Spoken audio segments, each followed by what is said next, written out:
Hello friends, welcome back. The last video talked about the early Tang and prosperous Tang. This video will cover the middle Tang and late Tang. Now let's continue with the 7th Emperor Li Longji, the longest reigning one in Tang Dynasty. His reign Kaiyuan era is one of the golden ages of Chinese history, a period of political stability, country peace, and economic prosperity. It also advances in education, literature, music, painting, sculpture, and religion. However, in the late stage, Li Longji became gradually lazy in governance, believed in treacherous ministers, and made a series of policy faults. The conflicts between the central and district militaries intensified. These fights led to the Anshi Rebellion in 755. It lasted more than 7 years, a turning point of Tang Dynasty from prosperity to decline.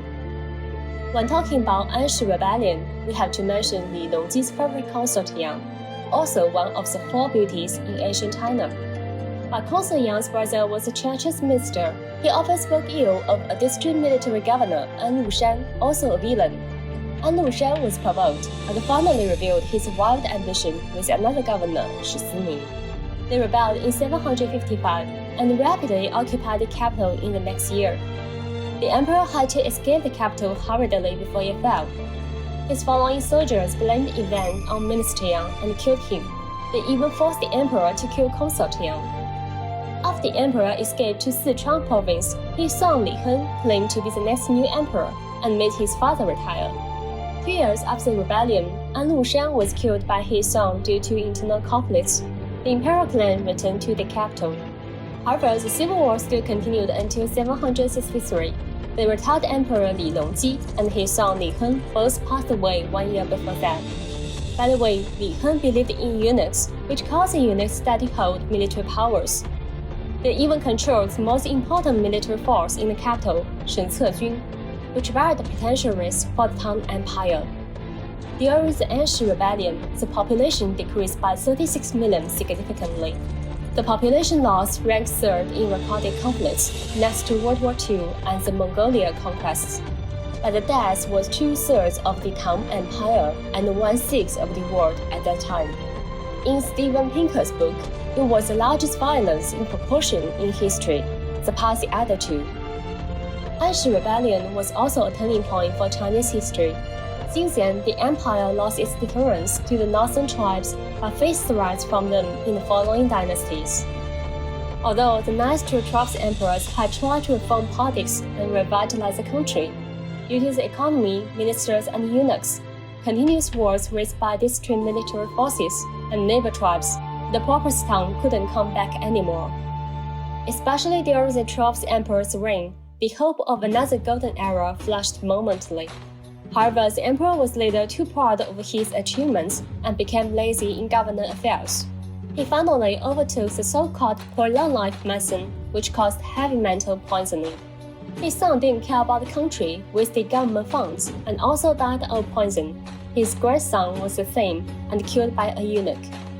When it came to the 15th emperor, the government affairs were totally controlled by the eunuchs. An event called Ganlu Coup happened. It was a turning point from the middle Tang to the late Tang. The event was about an emperor who planned to wipe out the eunuchs but was imprisoned by them instead. From then on, the eunuchs controlled the most significant power and could choose the next popular emperor. In fact, the eunuchs had already started the second era of eunuchs in Chinese history from the Anshi Rebellion. It lasted for 149 years. As a bonus knowledge, the first era was the late stage of the East Han Dynasty. If you have watched the dramas in the 3 Kingdoms, you will know how the last few emperors lived under the eunuchs' control. The third era of eunuchs was the one we often see in dramas, the Ming Dynasty. This era was started by the 6th emperor of the Ming Dynasty, Zhu Qizhen, trusted Wang Zheng, the most famous eunuch in history, who caused the emperor to be captured by Wa Lang, a Mongolia tribe. The drama Imperial Duchess shows the history. Alright, back to the Tang Dynasty. With the second era of eunuchs started, the Tang Dynasty finally entered its late stage. There was a total of 6 emperors in this stage.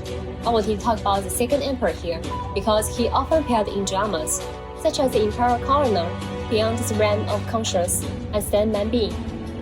This emperor Li Chen was the uncle of the previous 3. His origin was low because his mother was a servant.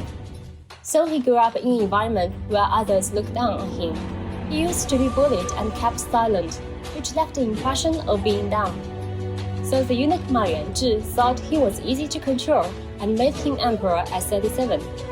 On his battle, Li Chen resolutely wiped out all the officials against him and seized the throne in hand tightly. Due to his growing experience, he didn't believe in anyone. He supervised the officials' work strictly. The benefit was the political affairs were done well. However, he repealed the good policies carried out by the previous emperor, which caused the economic downturn. Overall, compared to other emperors in late time, he was a better one. But his ending was like some previous emperors, who died of heavy mental poisoning. After him, there were 4 emperors left, but they were all incapable. The fall of the Tang Empire sped up and started countdown. The national finance turned worse rapidly. The eunuchs controlled the emperors.